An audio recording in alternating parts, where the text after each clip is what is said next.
আচার বানানোর লাগিয়া দেখেন আপনারা খাবেন, খালি আমারে কোয়েন সত্যি সত্যি আচার বানা দেবো দিয়েন কত আনছি আমি আচার আচার। হুম, খুব টেস্টি আচার বানাবো, আচার বানাই আপনাকে দাওয়াত দেবো, অবশ্যই দেবো। ঠিক আছে গাইস, আচার বানায়া অবশ্যই আপনাকে আমি দাওয়াত দেবো। খাইয়া বলবেন কেমন হয়েছে আপা। হুম, কিন্তু কিভাবে দেব এটা তো জানি না। আপনার আচারটা যে খাবেন আমি তো টেস্টের কথা বুঝতেই পারব না যে আপনার কাছে মজা লাগছে না খারাপ লাগছে। তো আচারটা বানালোই আগে কালকে কাটবো, ময় মশলা দিয়া ছাদে দেব, তারপরে একটু শুকাইবো, তারপরে আমি কি করব, চিনি দিয়া ওই মিঠাই দিয়া। ঠিক আছে গাইস, আচার বানাইয়া আপনাদের কাছে ফ্রিজতে ধরবো, আপনারা টেস্ট করে আমাকে কবেন হ্যাঁ আপা মজা হয়েছে। তো মজা লাগলে অবশ্যই আপনাদের আমি বানাইয়া আবার বয়ম করে আমি দিয়ে দেবো। ঠিক আছে গাইস, কিন্তু আচারের চেহারা কেমন হয় চেহারা দেখলে বুঝবেন যে এই আচারটা মজা লাগবে। ঠিক আছে গাইস, তে দেখেন আমার লাতিন খালে কয় নানু ভাই আমি আচার খাবো, নানু ভাই আমি আচার খাবো। দেখছেন আমি 8 কেজি আম নিয়ে এসে আরও আনতে হবো তাও। আমি আচার অনেক বানাই, আমি প্রতি বছর অনেক আচার বানাই। কিন্তু আমার আচারটা আমার ছেলেও খায়, ভাতের সাথেও খাইবো, খিচুড়ির সাথেও খাবে। আমার ছেলের আচার হলে পারে আর কিছু লাগে না। আর আমার ছেলে তো খালি মাছ খায় না, মাছ খাইবে কোনটা পাঙ্গাস মাছ বড়টা যে নদীর থেকে যা নদীর মাছটা আছে সেই আচার দিয়া ওই মাছ ভাইজা দেব, আর আচার দিয়ে আচারের তেল দিয়ে আর আচার দিয়ে খাইবো ভাত।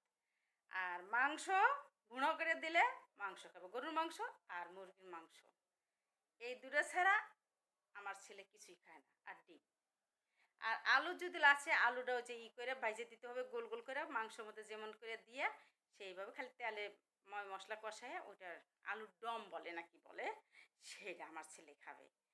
ঠিক আছে গাইস, তে আপনাকে জানালেন আমি এই যে দেখাইলাম আগে আমি কিন্তু আম অনেক আনছি। হ্যাঁ, এই আমগুনি আপনারা দেখলেন, আমি কিন্তু অবশ্যই আচার বানাই আপনাকে বলবো। কেমন হয় সেটা কিন্তু জানাবেন, নাহলে খবর আছে। হ্যাঁ আমার বোনরা, আমার প্রিয় দোস্তরা, প্রিয় বন্ধুরা, ঠিক আছে গাইস, আমাকে অবশ্যই কিন্তু জানাবেন। প্রচুর গরম, ফ্যানটা বন্ধ করে রাখছি গরমের সময়, কারণ ভিডিও করলে ফের ফ্যান না বন্ধ করলে ভ্যারবার ভ্যারবার ভ্যারবার করতেই থাকে। আসলে এমন কী করে ফ্যাস ফ্যাস ফ্যাস করে। ঠিক আছে গাইস, তে ভিডিওটা কেমন লাগে এটা দেখবেন, কিন্তু আমি এখন উঠি। হ্যাঁ, একটা আম খাইতেও মন চাইতেছে জানেন, মনে হইতেছে কি একটা আম সুন্দর করে কাইতিয়া শুকনো মরিচ দিয়া চিনি দিয়া মাখাইয়া খাও। ইয়ে কি টেস্ট! গাইস আপনারা যদি থাকতেন তাহলে আনন্দ করে খাওয়া যেত, একা আসলে টক জিনিস খায় মজা না। ঠিক আছে গাইস, আসলে আমার কেউ নাই এখন, আসবে কালকে ভাবি আসবে তখন বানাবো। আর রাত্রে আমার মেয়েরা আসবে, বৃহস্পতিবারে রাত্রে আসে, শুক্রবার সকালে আবার 10টা 11টার দিকে আমার মেয়েরা চলে যায়, মেয়ে আইবে নাতি নেব, মজা করে কালকে রাত্রে খাইতে পারি।